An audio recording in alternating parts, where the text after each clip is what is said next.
Tuh. Tes. Tes.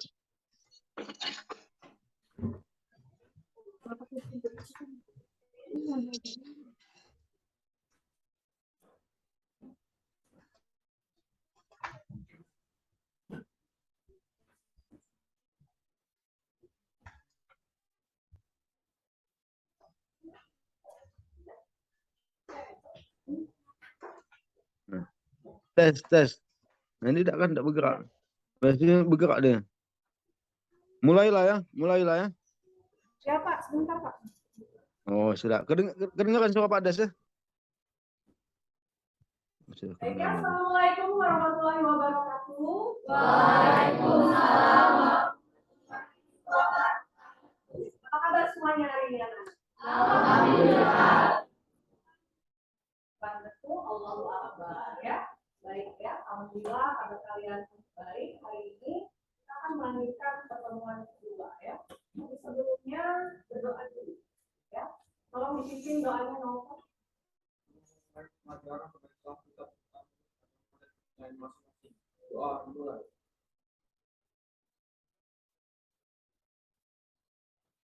Doa selesai.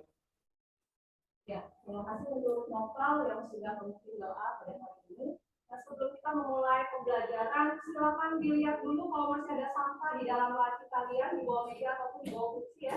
Dibuang dulu ya, biar kita enak belajarnya kalau tidak ada sampah dan sebagainya. Ada sampah? Ada lagi ya? Saya tidak ada yang ini. Semuanya hadir ya. Nah, untuk hari ini sebelum kita lanjut ke presentasi, ya, Ibu mau minta tolong dulu mengingat pembelajaran kita di hari Senin ya. Siapa yang bisa mengingat apa yang sudah kita pelajari di hari Senin? Mengenai apa? Silakan. Mengenai macam-macam pengaturan tentang hadis. Coba diceritakan dulu siapa saja yang bisa menceritakan mengulang macam-macam pengaturan itu apa sih? Ya, pengaturan itu apa saja? Mari kita baca bahas ya macam-macam pengaturan, macam-macam pengaturan apa? Ya, ya.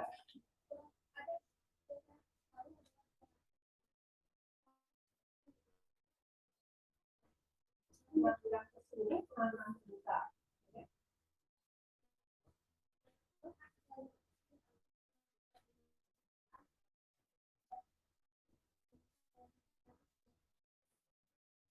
Ya. Kemarin Ibu sudah kasih tahu ke kalian bahwa pengangguran terselubung itu bisa diistilahkan dengan disguise unemployment ya. Jadi disguise unemployment itu adalah pengangguran terselubung. Ya. Oke, itu yang sudah kalian pelajari di pertemuan sebelumnya. Nah, untuk pembelajaran hari ini, Ibu harapkan kalian sudah siap ya untuk mempresentasikan materi di depan nanti bersama kelompok kalian. Kalau kemarin kalian sudah membahas materi di kelompok masing-masing, di kelompok kecil, nah hari ini materi yang sudah kalian diskusikan itu akan kalian presentasikan di depan kelas. Jadinya nanti kalian akan memulai diskusi kelas dengan menjawab berbagai pertanyaan dari teman-teman kalian ya. Nah, Ibu harapkan nanti tampillah dengan rasa percaya diri yang tinggi, nah ya. Tidak usah ada keraguan. Di sini kita belajar, ya. Jadi tidak usah kalian merasa rendah diri ketika berada di depan. Yakinkan diri kalian bahwa kalian mampu, bahwa kalian bisa, ya. Karena materi itu sudah kita pelajari di pertemuan sebelumnya, kemudian sudah kalian bahas lagi di luar kegiatan jam belajar. Ya, jadi harapan Ibu nanti kalian memang bisa menampilkan presentasi yang terbaik. Ya, tidak usah ragu. Ya, tidak usah takut, tidak usah khawatir. Jadi kalian di sini harus bisa menyampaikan presentasi dengan baik. Jawablah pertanyaan-pertanyaan teman kalian dengan kemampuan yang kalian punya. Bisa ya? Bisa, semangat ya? Oke, selain semangat, kasih hapus dulu untuk sebelah kita keluar. Jadi bahkan semangat kalian itu ada pada saat tersebut. Ya. Nah, untuk hari ini ya materi kalian tujuan pembelajarannya ya Ibu akan sampaikan tentang tujuan pembelajaran kita Hari ini kalian sebagai peserta didik setelah melaksanakan proses pembelajaran melalui problem based learning dan menggali informasi melalui diskusi, diharapkan nantinya kalian bisa menyajikan ya hasil analisis masalah pengangguran dengan tepat. Kemudian nanti setelah melaksanakan proses pembelajaran melalui problem based learning dan menggali informasi melalui diskusi, kalian peserta didik diharapkan nanti dapat menyajikan hasil analisis sistem upah dengan tepat. Ya, itu tujuan pembelajaran kita pada hari ini. Nah, untuk hari ini kalian akan Ibu minta mempresentasikan, menyajikan hasil analisis materi pengangguran, kemudian menyajikan analisis upah ya, sistem upah yang sudah kalian bahas di dalam kelompok kalian masing-masing. Oke, untuk selanjutnya Ibu akan minta kalian ke depan satu persatu menyajikan materi presentasi. Ya, kita panggil kelompok 1. Silakan kelompok 1. Ya,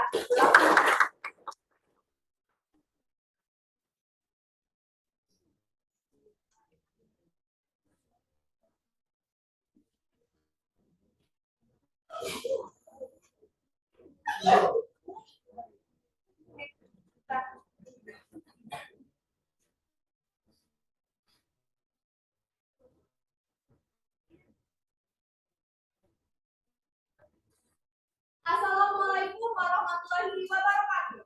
Waalaikumsalam warahmatullahi wabarakatuh. Silakan kami dari kelompok 1. Ini kami akan mempresentasikan hasil dari diskusi kami, yaitu pengangguran terbuka, pengangguran terselubung, sistem upah menurut waktu, dan juga sistem upah. Baiklah, kepada audiens dipersilakan untuk menyimak video yang telah kami. Maka saya sendiri ambil tugasnya sebagai moderator dan teman saya.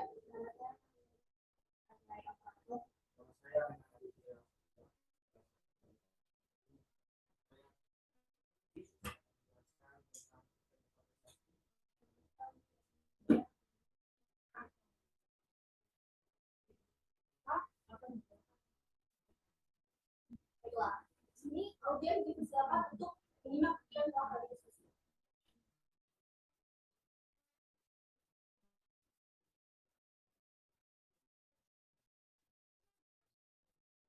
Peran pembangunan nasional. Ini saya akan menjelaskan tentang pengertian pengangguran terselubung. Pengangguran terselubung merupakan pengangguran yang terjadi karena pekerja tidak bekerja secara optimal atau maksimal. Kondisi pengangguran terselubung ini disebabkan oleh adanya ketidaksesuaian antara pekerja dengan bakat serta kemampuan yang dimiliki oleh tenaga kerja tersebut. Penyebab dari pengangguran terselubung karena lowongan pekerjaan sesuai bidang sangat minim. Jadi cara mengatasi solusi pengangguran yaitu dengan diadakannya sertifikasi ketika proses produktif memberhentikan para pekerja. Ketika produktif serta memberikannya kerja, mereka bekerja dan untuk dampaknya adalah salah satu bidang pembangunan dapat menurunkan pendapatan. Pendapatan per kapita masyarakat, sumber utama yaitu kemiskinan, hingga pemborosan sumber daya dan potensi yang ada. Di sini saya ingin menjelaskan apa itu sistem upah menurut waktu. Sistem upah di mana pusatnya upah didasarkan pada lama bekerja seorang.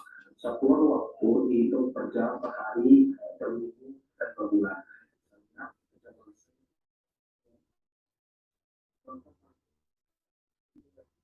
Waktu sehari adalah membayar pekerja lepas harian ataupun upah lembur yang dihitung berdasarkan jam lembur seorang karyawan. Saya akan menjelaskan tentang upah prestasi. Upah prestasi adalah upah yang diberikan sesuai dengan prestasi atau jumlah barang yang dapat dilakukan oleh masing-masing pekerja. Contoh, seorang sales menjual suatu barang, target 2 barang, tetapi dia bisa menjual lebih dari 2. Maka dari itu diberikan upah lebih atau yang disebut bonus. Terima kasih. Sekian dari saya, wabillahi taufiq wal hidayah. Wassalamualaikum warahmatullahi wabarakatuh. Terima kasih kepada audiens yang telah menerima video yang telah kami buat. Selanjutnya akan kami buka yaitu sesi tanya. Pada audiens ada yang ingin bertanya? Pada ada kalian? Baik, terima kasih. Tadi sudah dijelaskan bahwa sistem upah menurut waktu merupakan upah yang dihitung berdasarkan lama waktunya seseorang bekerja. Pertanyaan saya, apakah jika seseorang lembur juga dapat dihitung lama waktunya sebagai sistem upah waktu? Ya, terima kasih kepada Allah Azza. Pertanyaan tersebut yang akan dijelaskan oleh teman saya yaitu Raihan Aditya Raskia. Pada Raihan diskusi. Terima kasih atas pertanyaan Andrea. Dan di sini saya ingin menjawab pertanyaan Andrea. Menurut saya, ya, karena menurut pengertian sistem upah waktu adalah besarnya upah dihitung dari satuan waktu, dan di mana lembur itu merupakan waktu tambahan. Jadi dia akan mendapatkan upah yang bertambah itu. Menurut saya itu jawabannya. Bagaimana ya? Tidak bisa dipahami. Terima kasih kepada dialog Pak Azza. Baiklah, sekarang siapa yang ingin bertanya lagi? Pada Hafiz itu. Saya ingin bertanya, apa sih kelebihan dan kelemahan dari sistem upah waktu? Pertanyaan Hafiz yang akan dijawab oleh teman saya yaitu Habib Rahman. Terima kasih atas sudah bertanya. Saya akan menjawab pertanyaannya. Untuk kelebihannya mendapatkan yang akan kerja dapat mengetahui pendapatan yang akan dia dapatkan dengan menghitung satuan waktu selama dia bekerja. Kekurangannya kurangnya selama kerja untuk meningkatkan prestasi kerja karena kurangnya perbedaan antara pekerja yang rajin dengan pekerja yang tidak rajin. Tapi balik lagi ke kebijakan semuanya, apabila ada yang rajin diberikan dari tambahan dari lembur yang dia kerjakan.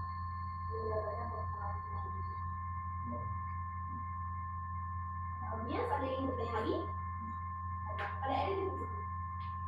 Ingin bertanya, mengapa seseorang yang bekerja tetapi tidak sesuai dengan bakat dan kemampuannya disebut pengangguran terselubung? Terima kasih. Pertanyaan tersebut yang akan dijelaskan oleh teman saya yaitu Olivia Kunjaya dan juga Bukit. Karena saya menjawab pertanyaan kalian, karena seseorang tersebut tidak bekerja secara maksimal, sehingga membuat pekerja tersebut menjadi pengangguran terselubung yang disebabkan oleh Tidak sesuainya dan latar belakang atau kemampuan yang disebut. Baiklah untuk Erin, ini jawaban dari yang kedua akan dijelaskan. Dari Madi. Terima kasih kepada Ibu Helen telah mempunyai dalam acaranya terkait kami pada pagi hari ini dan juga kepada teman-teman yang sudah memberikan pertanyaan. Itu, wassalamualaikum warahmatullahi wabarakatuh. Waalaikumsalam warahmatullahi wabarakatuh.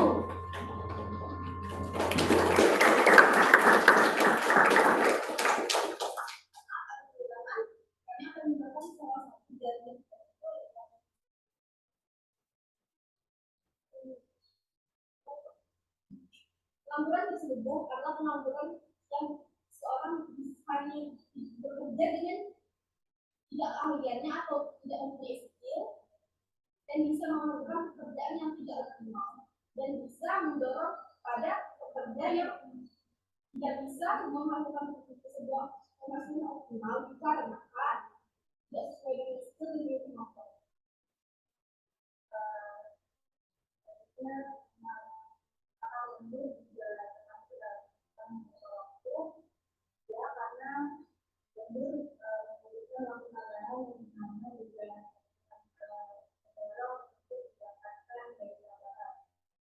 kekurangan dan kelebihan dari sesuatu adalah bagaimana kerja bisa menjadi sendiri belajar atau dilakukan berdasarkan jam kerja yang telah dia kerjakan.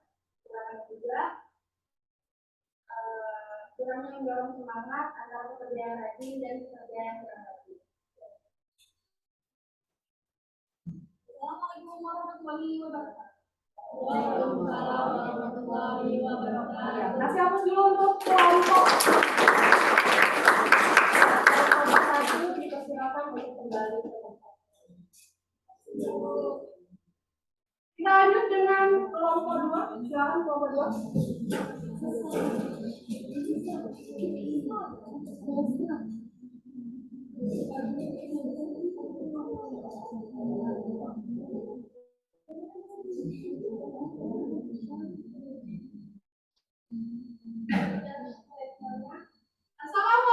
warahmatullahi wabarakatuh. Waalaikumsalam warahmatullahi wabarakatuh. Selamat pagi semuanya.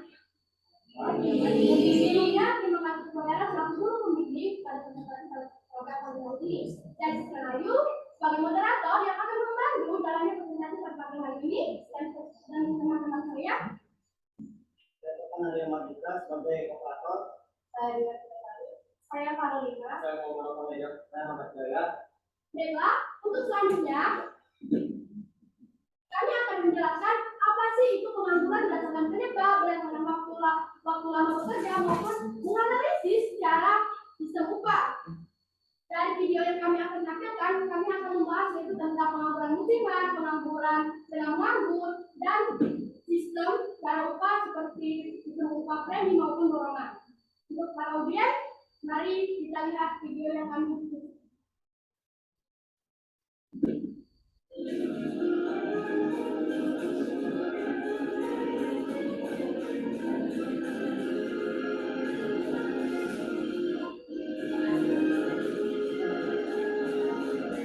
Penyebabnya yaitu pengangguran musiman. Pengangguran musiman adalah kegiatan jangka pendek yang mengakibatkan seseorang harus berhenti dari pekerjaannya. Secara umum, pengangguran musiman adalah kondisi menganggur karena keadaan fluktuasi pergantian musim. Ada waktu yang tidak terpakai karena tidak ada pekerjaan dari musim yang satu ke musim yang lainnya.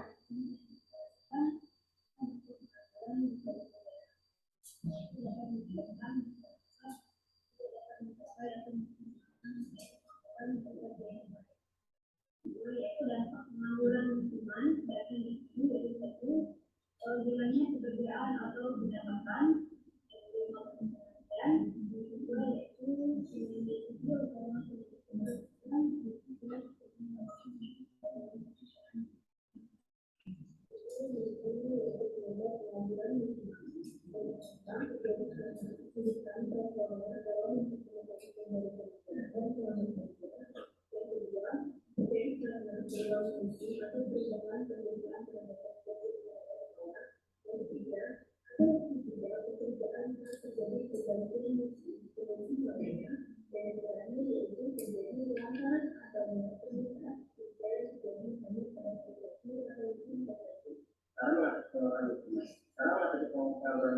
pengangguran musiman dapat diatasi dengan beberapa cara lain.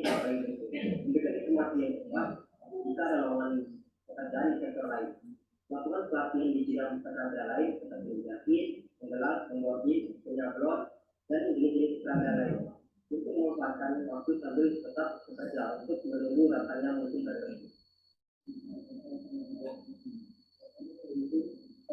Pada contoh hanya bukan di mana orang kaya sendiri lagi dan apa yang menjadi di dalam kita untuk membangun.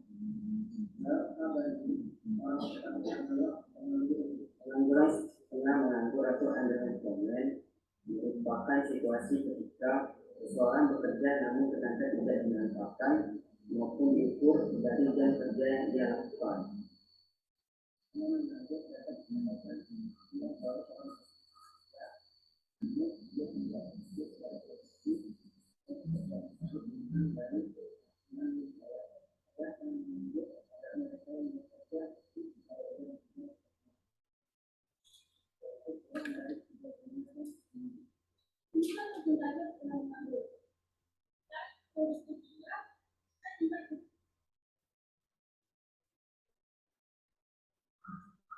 Ini meningkatkan kriminalitas saat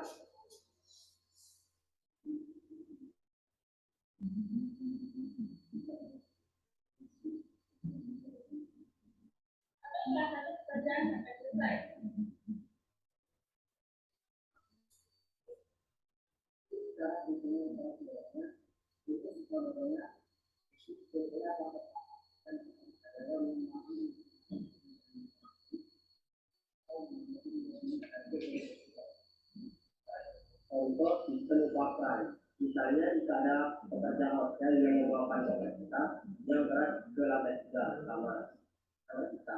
Kita biasanya memberikan upah karena sudah membantu kita, walaupun kita tahu pekerjaan itu akan digaji nantinya di saat yang tetap.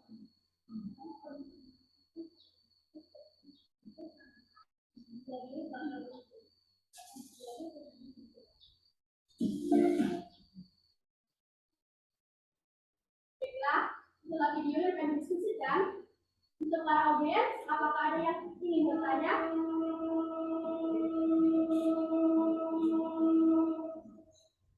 Untuk Tahmila, dari Pokok.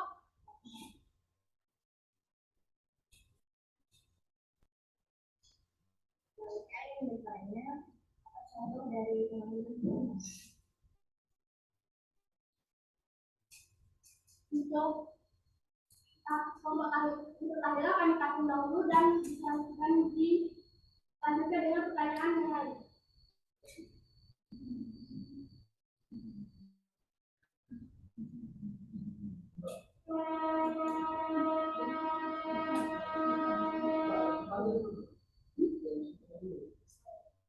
Untuk Aika dan kelompok. Pertanyaan saya adalah bagaimana cara mengatasi dan apa saja dampak positif negatif dari pengangguran setengah menganggur. Terima kasih untuk pertanyaan dari Aika yang akan dijawab oleh Nopal dan Rahmat Jaya. Terima kasih kepada saya yang telah memberikan dan selanjutnya adalah cara mengatasi pengangguran itu yang pertama adalah mengurangi organisasi, yang kedua meningkatkan pendidikan, yang ketiga adalah memperluas lapangan kerja, yang keempat adalah meningkatkan sistem atau tenaga kerja yang ada, yang kelima adalah meningkatkan program suatu bersama. Dan dampaknya itu yang pertama mengurangi kemakmuran masyarakat, pertumbuhan ekonominya akan menjadi tidak stabil, pendapatan masyarakat akan menurun, pembangunan akan terus menurun, dan permintaan suatu barang akan berkurang. Maka jelas jawabannya. Ini semua memahami. Ya, terima kasih. Tahlia tadi kami akan menjawabnya yaitu adalah Bapak. Itu contoh pengangguran musiman yaitu tani. Atau ingin mau dijelaskan lagi? Ya.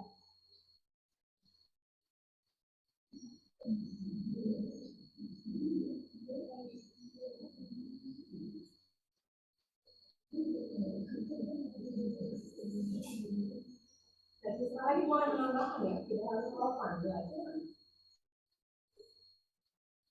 Kenapa petani? Karena para petani akan sibuk, setelah itu mereka akan menunggu padi tumbuh besar dan siap panen. Dalam keadaan ini para petani akan menganggur. Jadi itulah pengangguran musiman. Untuk kelompok untuk Fadila. Jadi pertanyaan saya, apa ada dampak negatif dari sistem upah borongan? Oh, tentu ada. Akan dijawab oleh Dwi. Jadi dampak negatif dari sistem upah borongan itu yaitu satu, menurunkan kualitas produk, dan yang kedua itu adalah bayaran tidak sesuai, dan yang ketiga itu meningkatkan penjualan yang tidak dilihat. Sudah. Terima kasih Fadila. Setelah itu untuk kelompok Dea. Terima kasih. Sesuai dengan penjelasan kalian bahwa sistem upah merupakan upah yang diberikan untuk karyawan yang berprestasi atau baik. Pertanyaan saya, antara sistem upah premi dan sistem upah prestasi yang sudah dijelaskan oleh kelompok sebelumnya, apakah terdapat kaitan di antara? Oh, baiklah untuk pertanyaan Dea, kami perjelas kaitan antara sistem upah prestasi sama sistem upah premi. Nah, itu jawabannya saling berkaitan, sebab semakin baik atau semakin berprestasi suatu karyawan, contoh melebihi atau mampu melebihi target yang ditentukan, maka semakin banyak pula barang atau produk yang dihasilkan. Karena itu semakin besar pula sistem upah premi dan sistem upah prestasi yang diberikan kepada si karyawan. Kenapa sih demikian? Karena sistem upah premi itu sendiri adalah sistem upah yang diberikan kepada karyawan yang mampu bekerja baik ataupun berprestasi. Dan upah prestasi itu sendiri adalah upah yang diberikan kepada karyawan sesuai jumlah barang yang dihasilkan oleh masing-masing pekerja. Untuk ya, apakah bisa memahami? Terima kasih. Selanjutnya, di sini saya ingin bertanya, bagaimana maksud dari dampak pengangguran musiman terhadap kehidupan pengangguran itu sendiri? Dampak. Jawaban dari Alvita kami akan memberikan kepada Alvita. Baiklah, di sini saya akan menjawab pertanyaan dari Alvita. Jadi maksud dari dampak pengangguran musiman terhadap individu itu sendiri yaitu pengangguran yang dapat menghilangkan mata pencaharian, pendapatan, serta dapat menghilangkan keterampilan. Apakah bisa dipahami?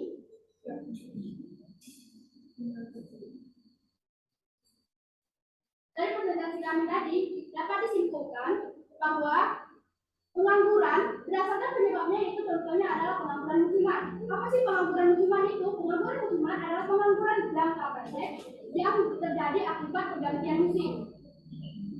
Pengangguran setelah menganggur yaitu orang yang sebenarnya sudah memiliki pekerjaan, tetapi jam kerjanya berbeda dengan pekerja pada umumnya. Selanjutnya adalah pengangguran bisa lupa. Sistem upah borongan yang disimpulkan adalah sistem upah yang telah disetujui oleh kedua belah pihak antara pemberi dan penerima upah. Biasanya berlangsung pada saat awal pengerjaan sampai akhir pengerjaan. Baiklah, sistem upah premi itu adalah sistem upah atau upah khusus bagi pekerja yang melakukan pekerjaan yang berbahaya sebagai suatu prestasi yang dicapai oleh pekerja. Karena itulah sistem upah premi ini adalah sistem upah yang dikhususkan bagi pekerja. Baiklah para audien, itulah diskusi dari kelompok dan presentasi pada pagi hari ini. Kami akhiri. Assalamualaikum warahmatullahi wabarakatuh. Waalaikumsalam warahmatullahi wabarakatuh. Kasih aplaus dulu untuk kelompok. Ya, terima kasih untuk kelompok 2. Silakan kita lanjut ya dengan kelompok 3. Ya, silakan kelompok 3.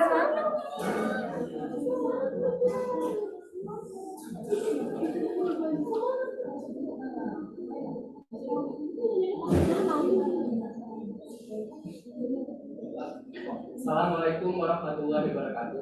Waalaikumsalam warahmatullahi wabarakatuh. Kami dari kelompok 3 akan mempresentasikan materi dari ilmu kami, yaitu pengangguran struktural, pengangguran regional, sistem upah wirausaha, dan sistem upah administrasi.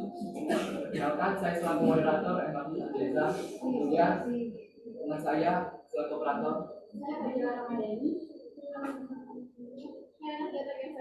Saya Kumadi. Baiklah, audiens dimohon untuk menonton video presentasi dari kami.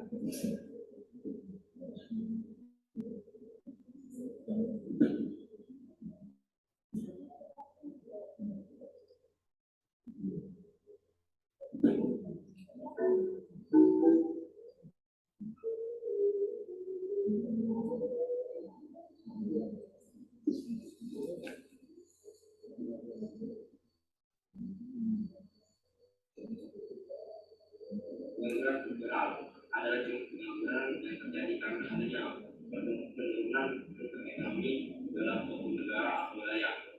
Upah bentuk ini juga bisa terjadi di dalam berbagai bagian perekonomian.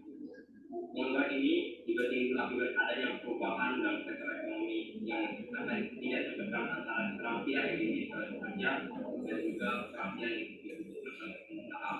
Dari yang panjang, ini juga menyebabkan jenis pengangguran struktural. Dan sederhana, pengangguran struktural dapat diartikan sebagai jenis pengangguran yang diakibatkan oleh adanya perubahan dan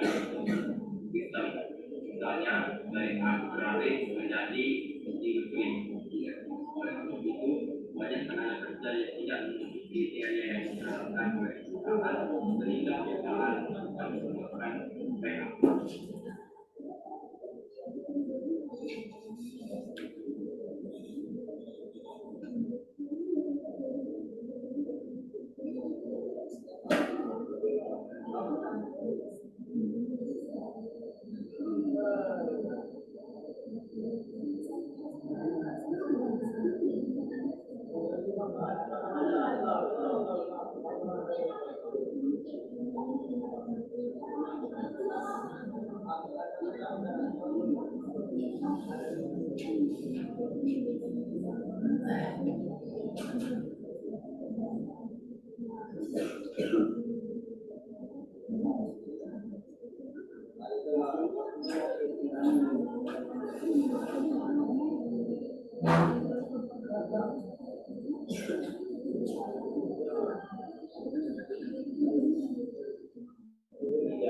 Yang sesuai dengan kualifikasi yang dimiliki. Pencari kerja biasanya kesulitan untuk mendapatkan info dari pemberi kerja, sehingga tidak bisa bertemu dan bekerja sama. Biasanya, pengangguran fiksional terdapat pada perekonomian yang mencapai tingkat penggunaan tenaga kerja. Mencari kerja yang berhenti untuk mencari pekerjaan yang lebih baik juga bisa digolongkan dalam pengangguran fiksional.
Sebab itu berdasarkan asas dasar dalam kerja atau setelah bekerja dalam masyarakat, bila pekerja atau karyawan tersebut memiliki kinerja yang bagus di perusahaan karena mendapat peringkat 1 pegawai terbaik. Dalam sistem upah mitra usaha, dalam jasa tidak dibayarkan dalam bentuk uang tunai, tetapi diberikan dalam bentuk saham ataupun obligasi. Dengan pemberian saham, perusahaan mengharapkan karyawannya dapat lebih tekun dan bersemangat dalam bekerja, karena karyawan tersebut telah menjadi salah satu pemegang saham. Dengan kata lain, maka karyawan tersebut menjadi salah satu pemilik perusahaan tersebut berusaha saham yang dimilikinya. Dan dengan begitu, hubungan kerja antara perusahaan dan pekerja dapat ditingkatkan menjadi hubungan perusahaan dan mitra kerja. Pekerja dapat bekerja lebih optimal karena merasa memiliki perusahaan tempatnya bekerja. Namun, sistem upah mitra kerja memiliki kelemahan, yaitu upah yang diterima akan menurun ketika perusahaan mengalami defisit atau kerugian. Penyebab sistem upah mitra usaha yaitu karena adanya kekuatan dalam hubungan kerja antara satu organisasi atau perusahaan. Maksudnya, jika suatu perusahaan transaksi dengan suatu perusahaan atau organisasi tersebut bisa menentukan, maka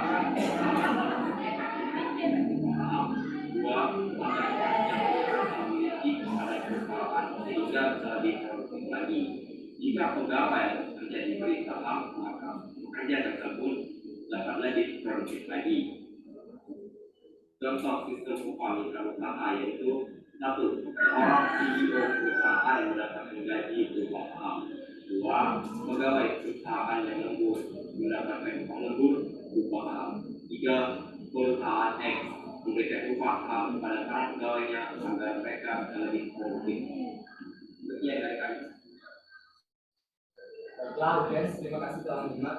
Apakah ada yang ingin bertanya? Silakan Habib. Saya adalah apa solusi dari pengangguran struktural? Baiklah, terima kasih Habib atas pertanyaannya. Soal tersebut akan dijawab oleh Solusi dari pengangguran struktural yaitu 1. Meningkatkan mobilitas modal dan tenaga kerja yang ada. 2. Memindahkan sejumlah tenaga kerja yang berlebihan dari suatu tempat sektor ke tempat lain atau sektor lain yang lebih membutuhkan tenaga kerja. 3. Membuat atau menyelenggarakan pelatihan untuk tenaga kerja dengan tujuan untuk mengisi lowongan kerja yang kosong. 4. Membangun industri padat karya di wilayah yang mengalami pengangguran. Apakah bisa diterima Habib? Terima kasih. Baiklah, adakah lagi yang bertanya? Baiklah Yusuf. Jika tadi di video telah dijelaskan kekurangan sistem upah mitra usaha, maka apa kelebihan atau keunggulan dari sistem upah mitra usaha? Terima kasih Yusuf atas pertanyaannya. Silakan kerja. Baik, saya akan menjelaskan sedikit tentang sistem upah mitra usaha merupakan upah yang diberikan berupa saham atau obligasi. Jadi, jika perusahaan dapat keuntungan berapa, maka upah yang akan diterima naik. Bagaimana bisa diterima? Baik, mungkin satu lagi, Bapak. Bertanya, kalau ada pekerja yang dapat upah tambahan berupa saham, itu maksudnya ke sistem upah partisipasi atau sistem upah mitra usaha? Baiklah, terima kasih atas pertanyaannya Bapak. Saya akan jawab pertanyaan Bapak. Upah tersebut masuk ke sistem upah mitra usaha karena upah yang diberikan adalah berupa saham, bukan uang atau untuk apapun. Apakah mengerti? Baiklah, saya akan menjelaskan kesimpulan dari video kami. Pengangguran memang merupakan suatu masalah sosial. Namun meski begitu bukan berarti tidak ada solusi untuk masalah tersebut. Pemerintah dan masyarakat perlu bekerjasama untuk menyelesaikan masalah tersebut. Dengan cara pemerintah membantu masyarakat dalam mengembangkan usaha milik mereka sehingga membuka lapangan kerja. Kemudian dalam sistem upah yang kami jelaskan tadi, keduanya memiliki kekurangan dan kelebihan masing-masing. Sistem upah mitra usaha lebih cocok digunakan dalam perusahaan berkembang, sedangkan sistem upah partisipasi lebih cocok digunakan dalam perusahaan dan perusahaan besar. Demikianlah presentasi dari kami. Dan tutup. Assalamualaikum warahmatullahi wabarakatuh. Waalaikumsalam warahmatullahi wabarakatuh. Ya, kasih hapus dulu.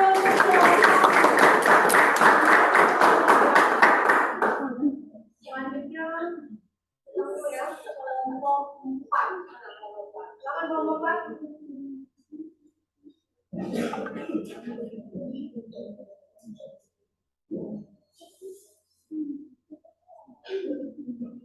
Yang kelompok 4, kalau memang nanti dari teman-teman ada yang mau bertanya, ditampung saja pertanyaannya, boleh dijawab. Tidak usah dibatasi. Ya, silakan. Assalamualaikum warahmatullahi wabarakatuh. Waalaikumsalam warahmatullahi wabarakatuh. Selamat pagi semuanya. Pagi. Perkenalkan, kami dari kelompok 4 akan menampilkan video tentang pengangguran tipikal, pengangguran teknologi, sistem upah indeks biaya hidup, dan sistem upah skala berubah. Perkenalkan, saya sebagai moderator, nama saya adalah Arifah Fatina. Dan teman saya. Perkenalkan, nama saya Yusuf Dimas. Nama saya Dani. Perkenalkan, nama saya Kamaru. Perkenalkan, nama saya Fatima. Dan selanjutnya industri dan dia. Mereka teman-teman silakan menonton dari video yang telah kami diskusikan.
Pengangguran ini akan terhubung di angkatan kerja masih bertambah, tapi tidak diikuti oleh pertumbuhan ekonomi.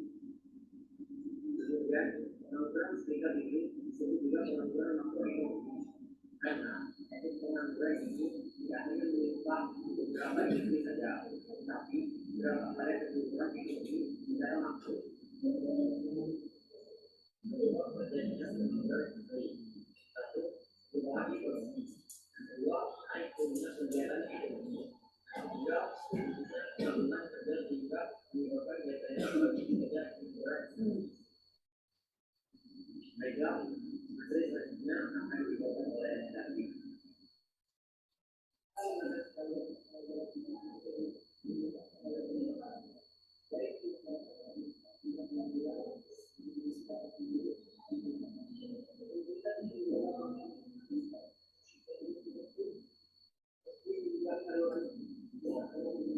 Dalam bahasa dan kegiatan lainnya, kalau mengatasi adalah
Pengangguran teknologi adalah kehilangan pekerjaan akibat perkembangan teknologi. Perkembangan tersebut dapat berubah perubahan dan tenaga kerja manusia menjadi mesin atau berubah menggunakan komputer. Istilahnya, saya sebut dengan pengangguran teknologi. Dipopulerkan oleh John Maynard Keynes pada 1930-an yang mengatakan bahwa hal ini hanyalah fase sementara dari ketidakmampuan menyelesaikan diri. Meskipun masa mesin menghadirkan manusia sudah tidak masa Aristoteles. Pengangguran ini disebabkan oleh adanya perkembangan teknologi yang menyebabkan tenaga kerja manusia diganti menjadi mesin. Perusahaan cenderung lebih memilih tenaga mesin dibanding tenaga manusia karena lebih cepat, hemat, dan murah biaya. Selanjutnya mungkin akan dijelaskan oleh Adika Fatima. Dampak kolaborasi pembangunan dapat menunjang pendapatan nasional, 2. Pendapatan kapita masyarakat untuk utama lingkungan, 3. Dampak pengurangan sumber daya dan populasi yang kaya, 4. Adanya kemajuan teknologi yang menggabungkan manusia, 3. Harapan tenaga kerja terlalu tinggi, dan 5. adalah Kedua adalah dalam menghadapi pembentukan meningkatkan kualitas tenaga kerja di bidang teknologi. Kedua, meningkatkan kualitas pendidikan dan ketiga, menunjukkan kredit penunjangan negara.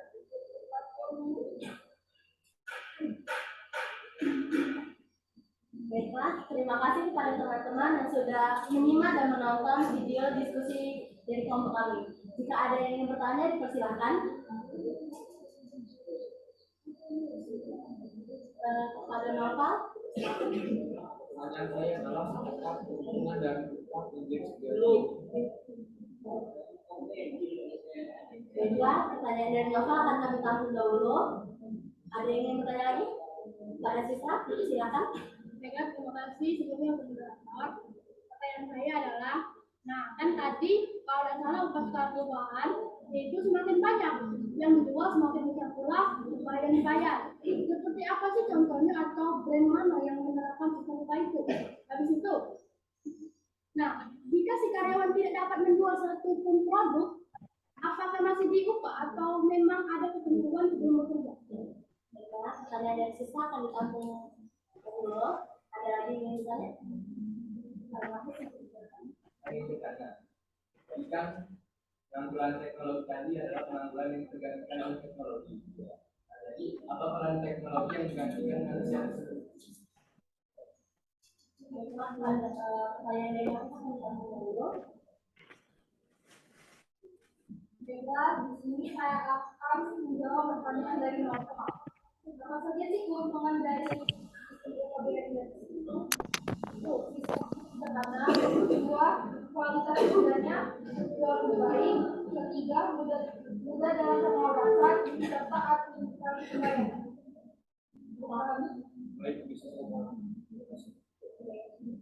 Pertanyaan untuk Sisra akan dijawab oleh Reva dan Angel. Mereka tuh kalau menjelaskan langsung bisa langsung dulu. Jadi sebenarnya pertanyaan yang bisa mengenai bagaimana mereka menjelaskan sistem di perusahaan atau di daerah karena sistem skala beda. Nah, sebenarnya itu kita bisa mengambil dari yang pokok, baju, tetapi dan pokok lebih. Selanjutnya, akan tambah yang lain. Mungkin awalnya tetap akan digaji walaupun tidak ada satu kualitas yang berbeda. Bisa jadi rupanya sesuai dengan tujuan. Misal tujuannya banyak, maka kita yang diberikan juga banyak. Misal tujuannya sedikit, maka upahnya akan sedikit juga. Berarti gajinya tuh berupa per bulan. Iya, bukan per hari. Iya. Nah, bisa dipahami? Bisa. Terima kasih. Untuk pertanyaan dari Hafiz akan dijawab oleh Dimas dan David. Baiklah, untuk peran teknologi dalam perusahaan yang pertama itu sebagai media pembantu agar tugas itu dia selesai dan juga untuk meningkatkan produktivitas. Dan ada juga penambahan pengembangan biaya operasional dan meningkatkan pengembangan teknologi. Habis itu jawaban dari kami atau bisa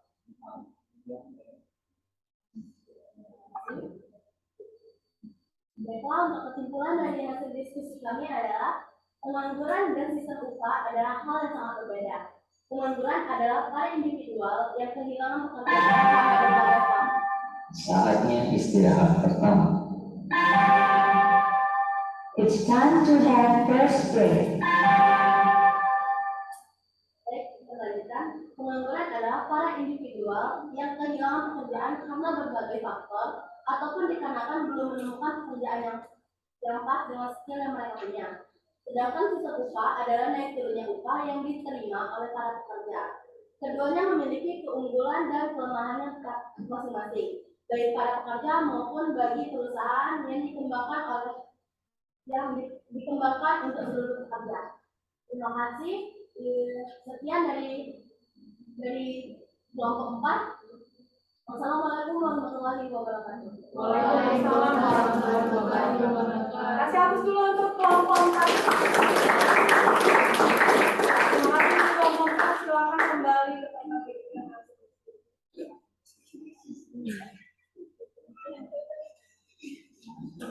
baik, kita lanjut ya untuk kelompok 5. Silakan kelompok 5.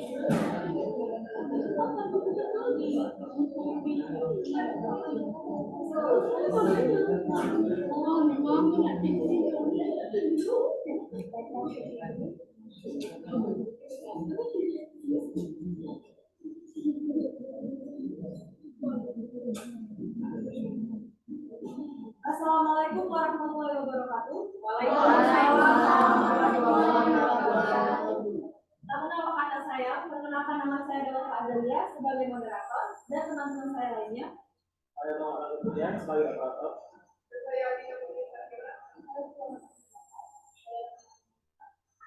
Baik, langsung saja simaklah video dari hasil diskusi kami.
Baik, setelah penjelasan singkat mengenai materi yang akan diberikan, jika ada yang bertanya itu silahkan.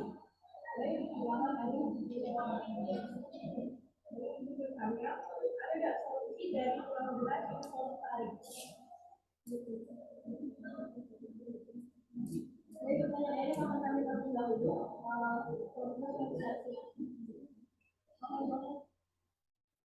Oke, sekarang saya akan bertanya, apa saja dampak dari pengangguran voluntari?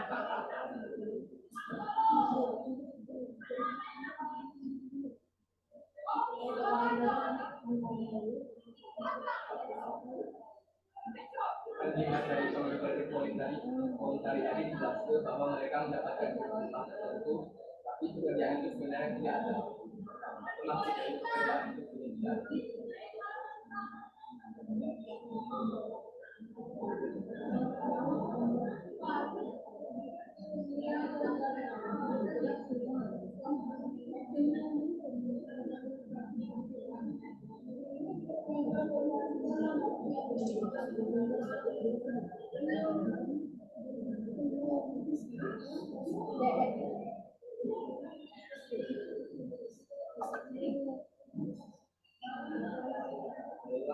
Solusi dari pengangguran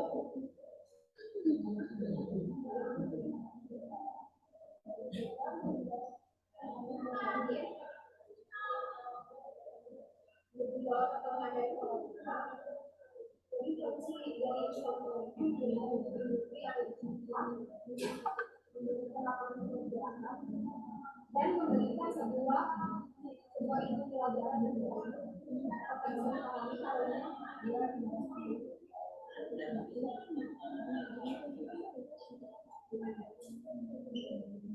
Baik, di sini saya akan jawab pertanyaan dari Jawa. Apa sih dampak dari pengangguran voluntari? Dampak dari pengangguran voluntari adalah menurunkan jumlah tabungan dalam suatu negara. Kedua, menurunkan ekonomi dalam suatu rumah tangga. Ketiga, mempengaruhi biaya sosial seseorang. Apakah bisa dipahami?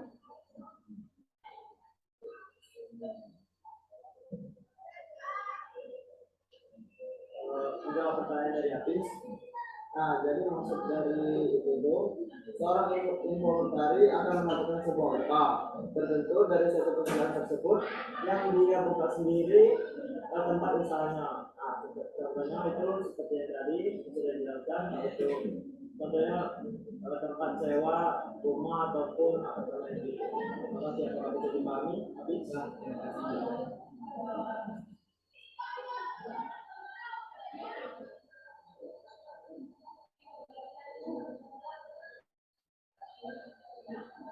Sini saya akan menjawab pertanyaan dari Yusuf. Apa sih solusi dari pengangguran voluntari? Memberikan sosialisasi kepada masyarakat betapa pentingnya investasi. Kedua, memberikan dampak kepada masyarakat agar melakukan investasi. Dan ketiga, memberikan edukasi tentang wirausaha sehingga masyarakat akan bergerak. Keempat, memberikan ilustrasi pada karya. Baik, apakah bisa dipahami?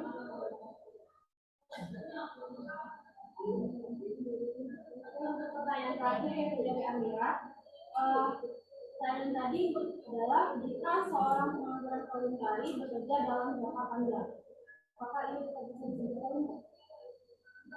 Ini jika pengangguran sesuai dengan pengertian pengangguran voluntari merupakan pengangguran yang bekerja secara sukarela dalam jangka waktu tertentu. Nah, kalau misalkan dia begawe secara jangka panjang, berarti pasti itu dia. Kalau misalkan dia dalam jangka panjang, tapi dia dan jangka 10 tahunan, terus itu secara sukarela, tanpa digaji sukarela. Jadi itu bukan pengangguran voluntari, itu adalah begawe. Orang bisa dipahami?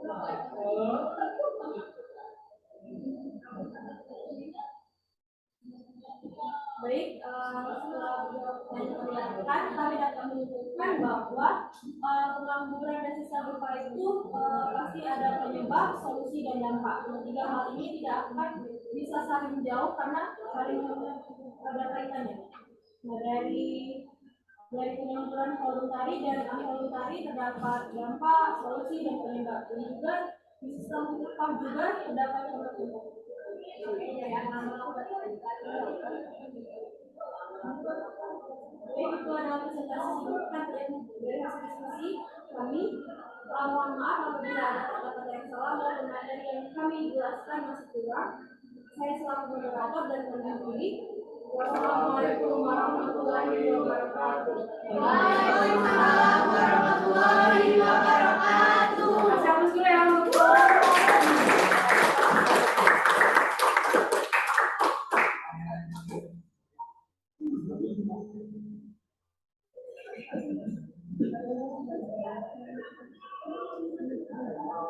Baik ya, jadi alhamdulillahirrahmanirrahim, presentasi sudah kita selesaikan untuk 5 kelompok dan Ibu pun sudah menganalisis serta mengevaluasi ya kelebihan maupun kekurangan dari presentasi hari ini. Ya, kalau untuk kesiapan, Ibu yakin kalian sudah mempersiapkan ini dari jauh-jauh hari ya. Tetapi kalau kekurangan itu tetap saja masih akan ada ya, mungkin bawaannya nervous mungkin ya, kemudian lupa pada saat ngomong di depan itu tiba-tiba lupa apa yang mau disampaikan, itu biasa terjadi normal ya kami. Nah untuk presentasi tadi di tiap kelompok itu ada kelebihan ada kekurangannya. Kalau kelompok 1 ya tampilan presentasinya sudah sangat bagus, suaranya udah jelas ya, kemudian orang-orang yang ngomong pun apa yang dibicarakan itu sudah sangat bisa dipahami ya. Tapi kekurangannya mungkin ketika berbicara tanpa disertai teks ya. Jadi kalau misalnya teks ini sebenarnya kegunaan fungsi dari teks di dalam layar ini apabila ada kata-kata kalian ketika menyampaikan materi yang kurang bisa dipahami teman, mereka bisa membaca teks itu sebenarnya untuk kelompok 1 ya. Kalau kelebihannya tadi sudah dikatakan layar full ya, bisa kita lihat secara full layarnya pada saat presentasi. Kemudian suara pada saat mempresentasikan sudah sangat jelas ya. Kemudian penguasaan materi juga sudah cukup ya. Oke, selanjutnya yang kelompok 2. Kalau kelompok 2 kelebihan dan kekurangannya pun sama ada ya. Kalau kekurangan dulu, berbicara mengenai kekurangan, tampilan layar itu belum penuh, masih sangat kecil. Jadi ketika kita melihat video kelompok 2 itu masih belum jelas ya, karena terlalu kecil. Kemudian teks sebenarnya sudah ada kelompok 2 ini, ya, tetapi teksnya juga terlalu kecil, tidak bisa dibaca. Ya, untuk moderator sangat interaktif. Ya, jadi moderatornya sudah tidak kaku ya, sudah sangat fleksibel, sudah sangat luas pada saat mengarahkan teman-temannya untuk mempresentasikan materi ya. Nah itu kelebihan dari kelompok 2 dan kekurangan. Untuk kelompok 3 tadi sama ya, kelebihannya adalah tampilan sudah full ya, layarnya udah penuh, suara saat menjelaskan itu sudah sangat jelas ya. Kemudian tadi moderator pun sudah bisa mengarahkan dengan baik ya pada saat presentasi. Kalau kekurangannya mungkin pada saat di depan ya masih kaku ya, teman-teman masih kaku, masih belum luas, masih ada materi yang kelupaan. Nah untuk kelompok 4 tadi kekurangannya adalah tampilan layar sudah penuh sebenarnya ya, tapi suaranya terlalu kecil pada saat menjelaskan, jadi kurang bisa dipahami ya pada saat menyampaikan materi. Kemudian ada teksnya sudah ada ya, di dalam kelompok sudah ada. Kemudian kelompok 5 ini sebenarnya kelompok yang sangat disiplin waktu ya, mengumpulkan tepat pada waktunya. Hari apa kelompok 5 kumpulkan videonya? Iya. Nah tapi kekurangan dari kelompok 5, tampilan layarnya udah penuh, suaranya ya, suaranya masih kecil. Sayang sekali. Ya, padahal tadi pada saat presentasi kelompok 5 sangat menguasai materi. Jadi senang ya. Jadi kelompok 5 ini ketika ada teman yang bertanya sudah bisa langsung menjawab. Saatnya jam keempat dimulai. Sudah bisa memenuhi dari pertanyaan. Nah ya. It's time to begin the fourth lesson. Oke, jadi itulah kelebihan dan kekurangan ya dari 5 kelompok yang sudah tampil pada saat presentasi. Ya, untuk lebih semangat karena masih ada proses yang mau kita lakukan, kasih aplaus dulu untuk 11 IPS 2 ya.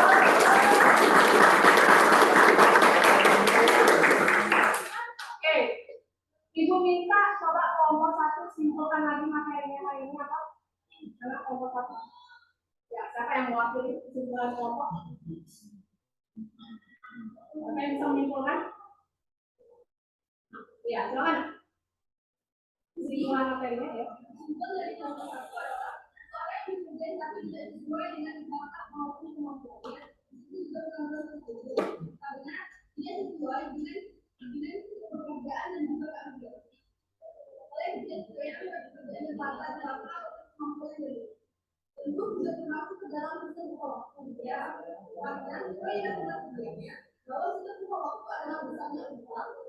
Jadi itu berdasarkan waktu yang mana untuk menyebabkan waktu tambah sehingga menambahkan misalnya jabatan atau pekerjaan yang berbeda.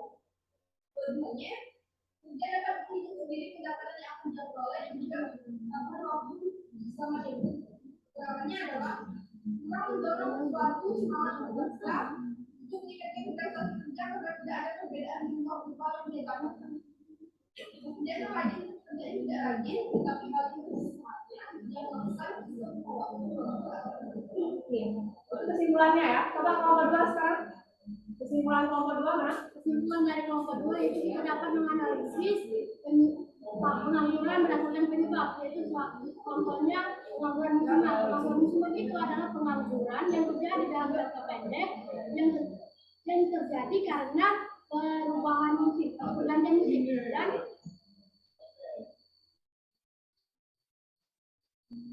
Oke, lanjut kelompok 3 mana? Kesimpulan kelompok 3. Ya, silakan.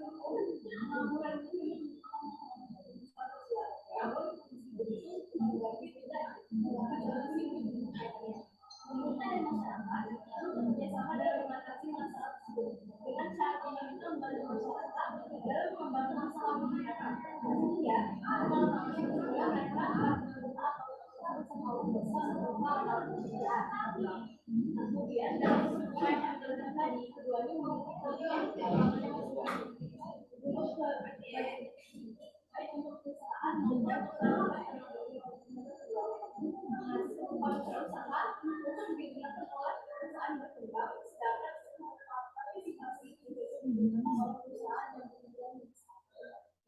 Kelompok 4 kesimpulannya? Baiklah, kesimpulan keempat yaitu pengangguran dan sistem upah adalah hal yang sangat berbeda.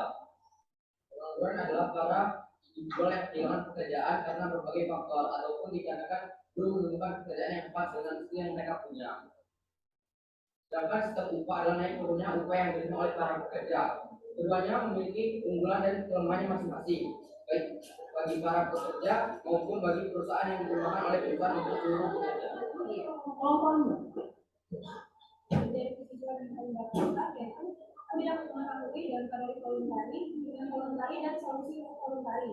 Serta untuk pengangguran voluntari yang dilakukan dalam pekerjaan yang tidak ada adalah seorang involuntari akan mendapatkan upah tertentu dari suatu pekerjaan tersebut yang dia buka sendiri pekerjaannya. Dan terakhir, bagaimana jika voluntari bekerja secara setara dan jangka panjang, maka dia bisa dibuat sebagai pekerja tetap.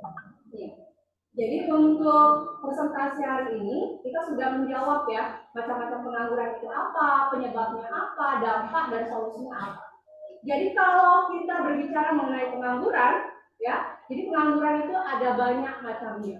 Ada pengangguran teknologi, pengangguran musiman, ya, pengangguran struktural, ya, atau fiksional, konjunktural, ya, kemudian pengangguran setengah menganggur. Nah sebenarnya solusi pengangguran itu sudah bisa kita atasi, sudah bisa kita persiapkan sejak dari sekarang.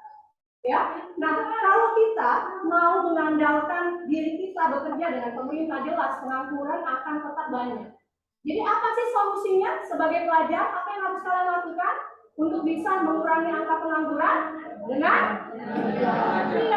belajar, dengan tekun. Kemudian nanti harapannya ketika kalian sudah punya pendidikan, punya keterampilan, jangan menggantungkan diri kepada pemerintah.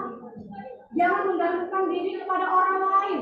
Dengan cara apa? Dengan cara kalian membuka usaha sendiri, ya, membuka lapangan pekerjaan sendiri. Coba kira-kira lapangan pekerjaan apa yang bisa kita buka misalnya? Yang mudah, yang gampang, yang bisa kita lakukan? Jualan makanan, kata kawannya. Apa Habibur? Menjahit. Apalagi yang bisa kita buka, Nova? Membuka restoran kuliner. Katanya apa lagi? Menyewakan rumah. Apa lagi? Jualan online. Ada lagi? Nah, itulah adalah berbagai solusi yang kita bisa lakukan ya dengan cara berwirausaha. Bagaimana wirausaha ini bisa maju di kedepannya dengan cara kalian meningkatkan skill kalian, meningkatkan keterampilan, meningkatkan pendidikan kalian. Inilah salah satu cara supaya nantinya angka pengangguran di Indonesia bisa berkurang. Jadi tetaplah bersemangat untuk belajar karena dengan bekal ilmu pendidikan kalian nanti sebagai generasi muda bisa mempertahankan jati diri bangsa Indonesia supaya Indonesia bisa maju dengan kualitas tenaga kerja yang profesional. Bisa nak? Bisa. Kasih aplaus sekali lagi untuk saudara-saudara. Oke, sekarang coba kalian buka WhatsApp group kalian. Di sana ada link kuesioner motivasi, ya, link kuesioner motivasi ada link kuesionernya yang sudah kalian kerjakan, ya itu diulangi lagi. Kalau kemarin masih ada yang rendah motivasinya, nah hari ini bisa saja ada perubahan ya. Mungkin motivasinya setelah tadi presentasi sudah ada yang menjawab, sudah aktif menanggapi, motivasi kalian untuk belajar itu nanti lebih tinggi, ya. Ada link kuesioner motivasinya? Ya, silakan dikerjakan lagi. Ya.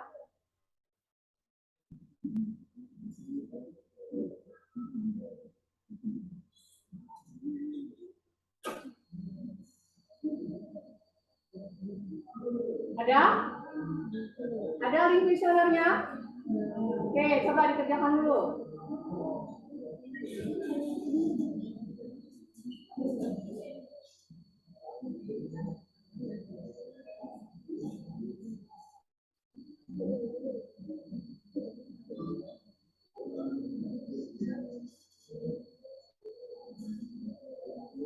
Nah, ini bisa dilihat ya. Ini hasil dari kuesioner kalian di pertemuan sebelumnya. Masih ada yang motivasinya rendah. Nah, ya. Semoga hari ini motivasi kalian bisa meningkat, nah ya. Ya, oke, silakan. Karena hari ini alhamdulillah semua proses pembelajaran sudah terlaksana ya. Ya.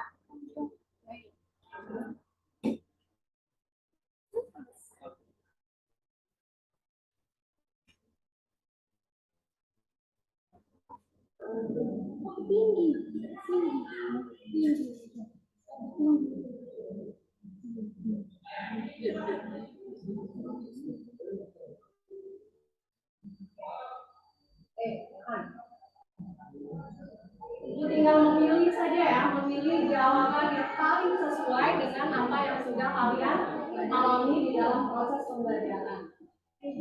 Nah, kalau sudah selesai, sekarang lanjut lagi ya. Lanjut lagi ke link pengetahuan. Ada 5 soal pilihan ganda, silakan dikerjakan kembali. 5 soal pilihan ganda, silakan dikerjakan kembali. Ya. 5 soal pilihan ganda, silakan dikerjakan kembali. Ada link soalnya? Ada ya, link pengetahuan. 5 soal pilihan ganda. Diharapkan nanti hasil dari pengerjaan soal itu bisa lebih baik ya dari proses sebelumnya. Karena materinya sudah kita pelajari hari ini, sudah dipresentasikan. Ya. Dipahami pertanyaannya, dijawab.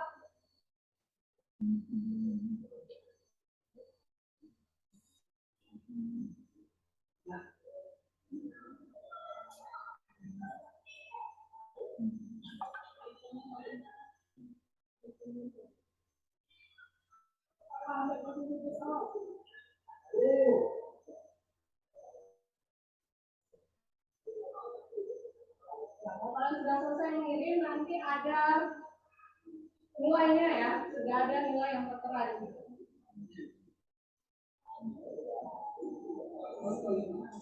Harapannya nilainya bisa lebih baik ya dari proses.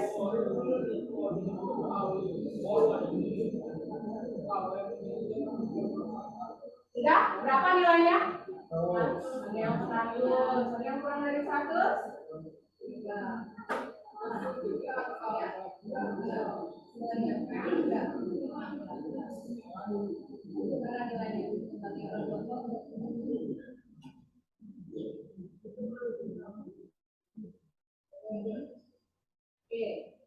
Oke, harapannya nilainya sudah bagus ya hari ini.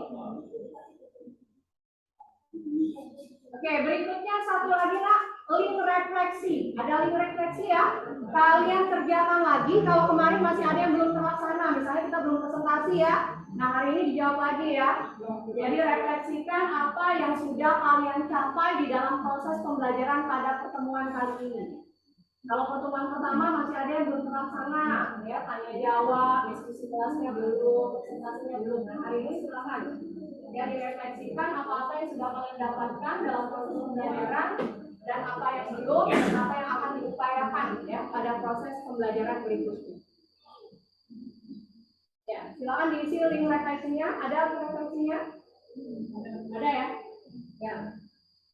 Link refleksi ya kemarin kalian isi. Ya. Apa saja yang sudah kalian dapatkan dalam proses pembelajaran ya?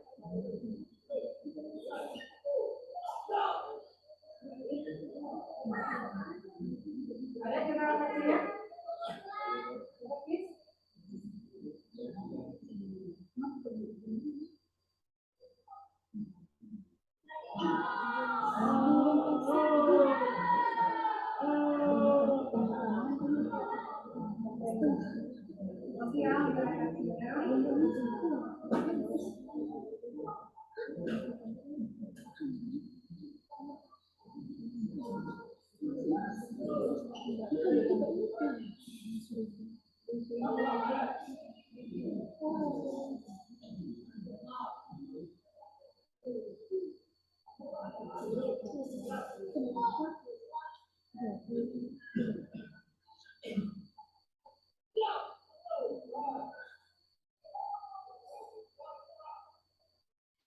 Nah, jadi guna dari link refleksi itu untuk mengetahui ya apa yang sudah kalian dapatkan di dalam proses pembelajaran dan apa yang belum ya.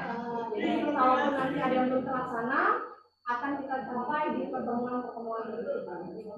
Oke, cukup untuk mengerjakan link refleksinya ya.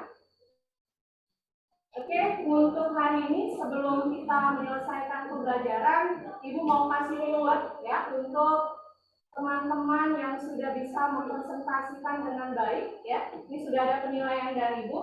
Ibu akan panggil dulu kelompok ya. Kelompok yang sudah bisa mempresentasikan dengan baik materinya ya. Oke, ada 3 yang akan Ibu panggil perwakilan saja ya. Ibu panggil kelompok 5. Silakan kelompok 5. Silakan kelompok 5. Kemudian kelompok 3. Silakan kelompok 3. Yang selanjutnya adalah kelompok 1. Silakan kelompok 1. Ya. Jadi ini adalah teman-teman kita yang sudah bisa menyelesaikan tugasnya dengan baik ya. Untuk kelompok lain sebenarnya sudah bagus ya, tapi ini yang terpilih ya.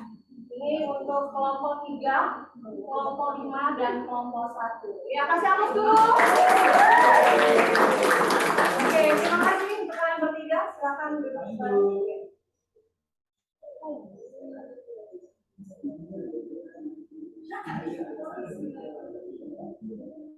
Baiknya dengan berakhirnya kegiatan pada proses pembelajaran kita hari ini, ya kita tutup dulu dengan doa. Ya tolong mau berdoa dulu. Baiklah, sebelum kita mengakhiri pelajaran pada hari ini, marilah kita berdoa menurut kepercayaan dan agama masing-masing. Doa dimulai.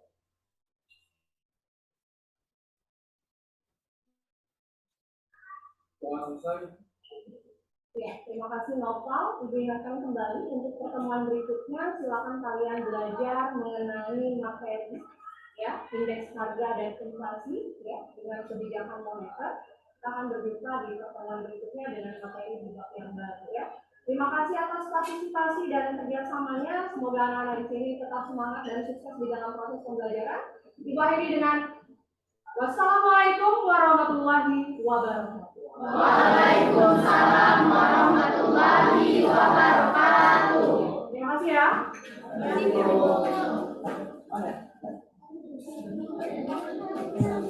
Sudah ya? Sudah Pak. Sudah ya? Terima kasih Pak. Ya. Sudah, izin lab ya? Iya Pak.